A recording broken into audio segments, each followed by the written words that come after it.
Okay. The death of Krishnan Munusamy, as they all know, there was a demonstration yesterday. We said yesterday that we would produce a witness who actually witnessed the attack and torture on Krishnan Munusamy by police officers. We have brought that witness today. Okay? He is going to go in and he is going to lodge a report and he is going to relate in explicit detail what is it that they did to Krishnan when he was in the lockup and what was the cause of Krishnan's death. Okay? Now,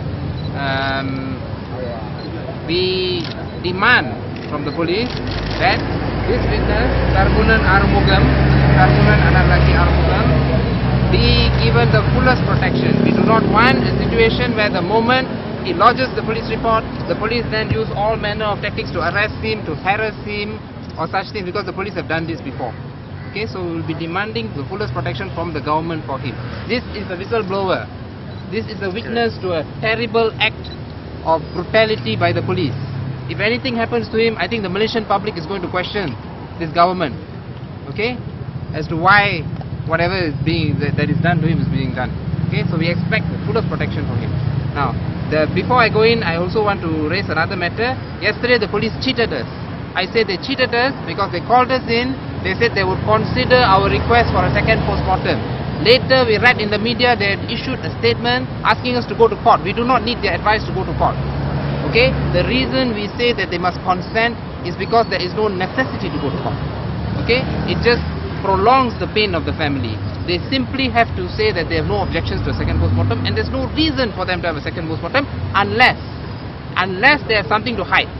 And the fact that yesterday the police came out and said that they will not agree to the second post-mortem unless we go to court means they have something to hide. They do not want a second post-mortem because they are afraid that the second post-mortem will reveal the truth. But that's alright, because the truth is here. Mr. Sargunan will tell this country what is the truth of the state of PDRN and what is the truth of what happens to persons who are arrested in our lockups. We will go in and we will lodge the report now. We will come out and we will let you know the full details.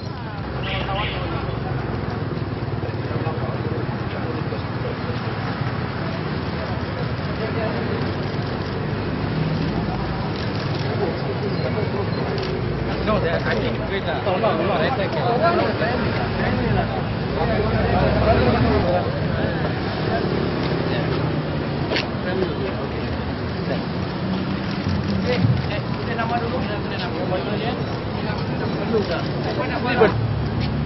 minta cik punya IC.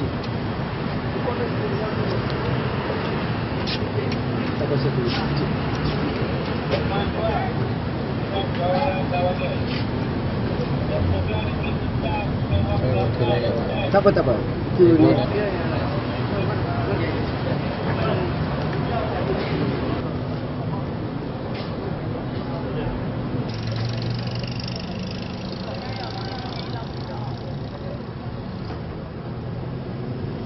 Position now, stop this business of stopping the media from coming in. Okay, so that's what we are trying to do now. How many reporters? How many reporters? How many of you? Okay, each press one person. Okay, I think that's fair. Okay, take a pass and go in. Okay.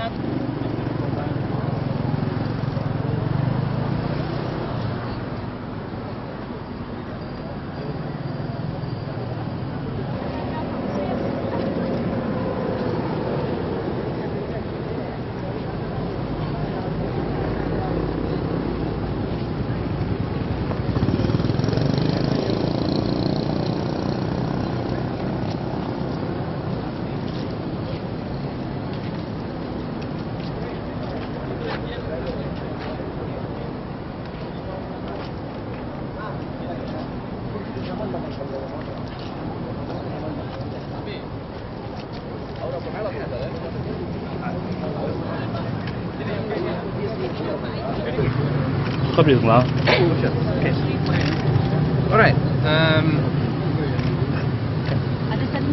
Sargunan Armugam has just lodged a police report. In which he has described the torture that was inflicted on the deceased Krishnan Munusamy. Krishnan Munusamy mati dalam lockup, kita tahu. Sekarang kita telah pun buat satu laporan polis oleh Sargunan yang dengan jelas menunjukkan bahawa Krishnan didera, dipukul, dan diseksa oleh pihak polis sebelum beliau mati. We have an eyewitness account. Okay, ini adalah apa yang dinyatakan oleh Sargunan ya. Firstly, when they were arrested, the police made Krishnan lie flat on the ground, okay, with his back up. Then with booted feet, the police jumped on his back. According to Sargunan in his police report, they were jumping up and down with their booted feet on his back, okay? And this is consistent with what the family saw on the back of the victim, because the family saw there were bruises all over the back. It's consistent with what Sargunan is saying, that they were jumping on his back. At the same time, Sargunan also saw Krishnan being kicked by the police at the chest area and all that. Okay, there'll be more. I'll mention more about that. He couldn't notice exactly other things that they did to him, because at the same time while he was seeing what was happening to Krishnan, he himself was being beaten up, and they also jumped on him, okay, at the same time that they were doing it to Krishnan. Now later, when he was brought to the lockup, a day or two later, he started developing symptoms. He got into extreme pain. I'm talking about Krishnan. He was suffering extreme pain. He was begging for help from the police. No medical help was given to Krishnan. Nothing. Okay. Krishnan also told Sargunan that he could not breathe anymore, and Sargunan saw that there was bruising and marks in his rib area, okay, chest area, causing him breathing difficulties. The marks were seen by Sargunan. Again, no help from the police. Finally, they kept asking the police to give him medical help, so they took Krishnan out, who died, beat him up while he was already in extreme pain. Yeah, they beat him up and threw him back in the cell. Okay, then Krishnan told Sargunan that this is what happened. Right? Sargunan's situation was so bad, he was vomiting. Okay, he couldn't lie down from extreme pain. He couldn't sleep, and there was still no medical help. Now, it is quite clear to us that Krishnan was subjected to some severe assault here. Jumping on top of somebody with booted feet can cause severe internal injuries. Kicking in the chest area and stomach area can cause severe internal injuries. We do not know what sort of injuries Krishnan suffered, but it's quite clear that something like that happened, and that is why he suffered extreme pain before he died. Okay, so there are two terrible things that the police did here. One, the terrible assault and attack on Krishnan, including jumping on top of him. Two, after that had caused him to suffer whatever injuries, the refusal to take him to the hospital. Until Krishnan died on the early morning of 7 January, he was never brought to the hospital despite begging for it. Now, let me end by saying, before my colleagues add on, this is a terrible case. Another terrible example of what is happening in the lockups in our country. We have repeatedly raised it, and every time we raise it, they give excuses. They say it's a one-off thing, and then when we pressure them, they claim they are investigating, and then they take no action. Now look at what is happening. And again, now with this information out, we want the police to immediately allow the second post-mortem. Do not ask us to go to court. There's no need to go to court. Why are they trying to prevent the second post-mortem? It is to prevent the truth from coming out. What a responsible police force would be doing is that in every case of death in lockup, if the family or the lawyers for the family ask for a second post-mortem report, you should automatically agree and not try to put obstacles in the way and not try to create delay, and because otherwise the public, the family, the public will assume that the police have something to hide. And today's police report by Sargunan confirms that the police have something to hide. This is the sad part of it. This is the latest death in custody of many deaths in custody which have been happening in our country. As far as we are concerned, one death in custody is one death too many. We are now entering into 100 over deaths, 160 dead in the last 6 to 7 years, and this has to stop.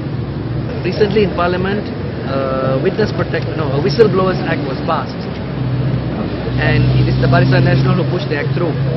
And we are calling upon the police now and the authorities, the ministry, to make sure that Sargunan is not harassed or intimidated in any way by any police officer or anybody from anybody. yeah, that he should be given the protection that they guaranteed in Parliament to whistleblowers under that act. Saya yang orang pertama MP pergi ke hospital pukul 7 malam. Saya tengok kecederaan semua belakang saya, terkejut.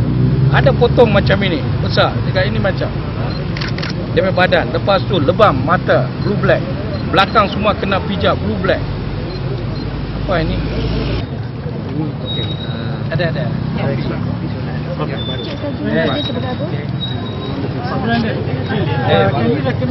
Somewhere the photo stand. What is that? The funny people.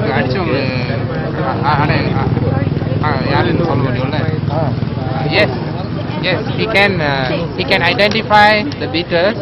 They've got to do an identification parade immediately, and they've got to get him to identify. He can identify most of them. Kali pertama di ekonomi yang okey. Kondo kali dua dia lock up. Pukul berapa? Hari berapa? Ya, sebelum kematian